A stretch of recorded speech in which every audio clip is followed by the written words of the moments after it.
political conventions have been little more than a coronation with open questions about their news value. That, of course, was not the case this year, with the possibility of protests, delegate revolts, history in the making, and the continuing spectacle of Donald Trump. Still, providing balance proved to be a tricky minefield for the media.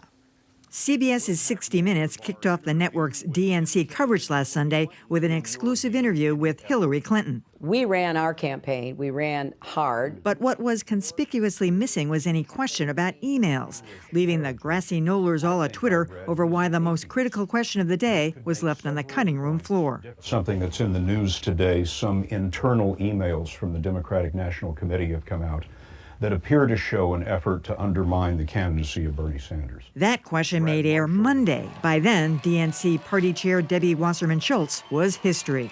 Welcome to Philadelphia, awaiting history here. But that historic storyline meant going dangerously close to over the line to media boosterism. From First Lady to First Woman. First woman to accept a major party nomination for president. The first at last. ABC's Cokie Roberts even confessed to getting a little choked up. It's very hard not to cry in this situation. But once the history was acknowledged, most reporters drilled down on the two things Hillary needs to convince Americans. Well, we keep hearing about humanizing her mother and all that as if people doubt that she's a human being. 60% of the country, according to some polls, don't trust her. She's got to bring that number down. So even if the media pulled its punches with Hillary for a week, chances are she would beg to differ.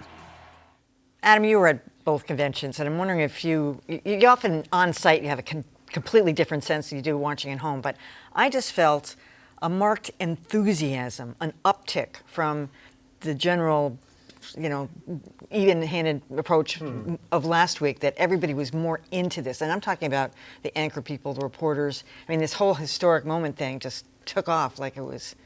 Didn't feel that historic. To me, that seems like a valid thing to note. I'm obviously saying it as a guy. No, noting it, but it was It wasn't only, I saw a tweet from Megyn Kelly yesterday. She's not usually thought of as someone who has liberal bias, and she said, how remarkable it was to see a woman on stage with her daughter accepting the nomination, that I believe she suggested she was moved by it.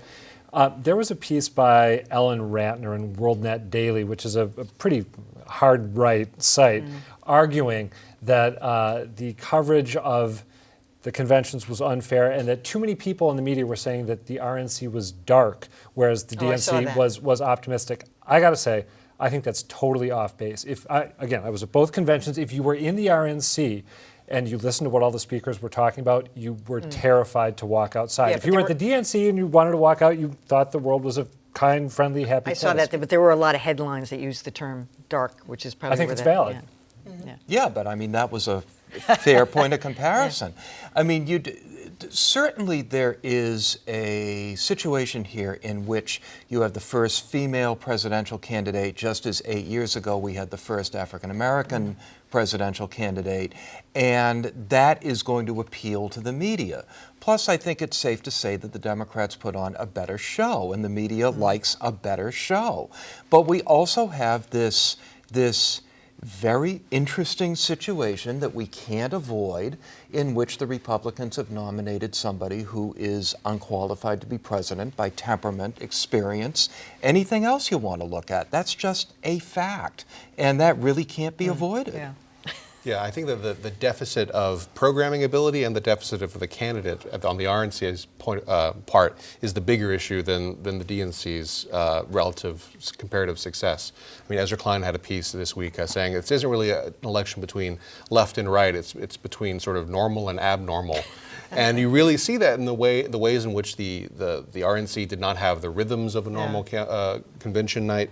I really do think that, look, if you did a poll of most members of the media and you said, who would you really like to have elected president, I don't think we have any doubt who would win that. Hillary is clearly going to be the favorite. We had Ben Smith, the head of BuzzFeed, sending an email out saying, please don't let your public, don't let everyone know that you want Hillary to win.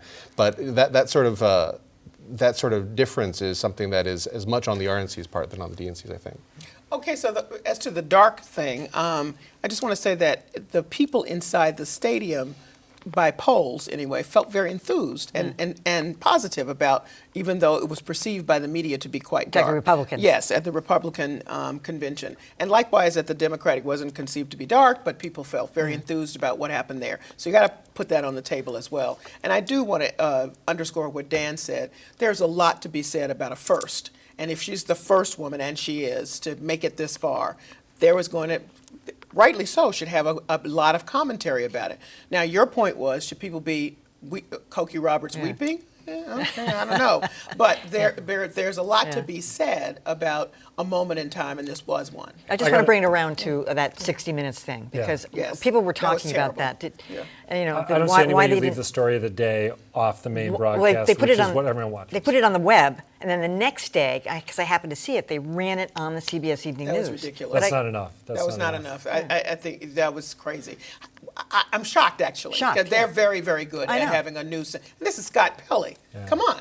What's happening there? I don't get that. I got to make two more quick convention points. Kelly, I'm glad you mentioned that people in the hall at the RNC were responding enthusiastically, but what they were responding enthusiastically to was the promise of salvation from Donald Trump in a world in which threats abound, including Hillary Clinton, as it was framed at the RNC. So they were excited about him saving them from a dark status quo. The other point I'd make is the media, including we here at WGBH, including me, were all over the story about Democratic dissension and whether Bernie Sanders supporters are going to come around and back Hillary Clinton, or whether the party is dysfunctional and whether they're going to be doomed by that in the fall. So we hit that, and that's a negative storyline. That's true.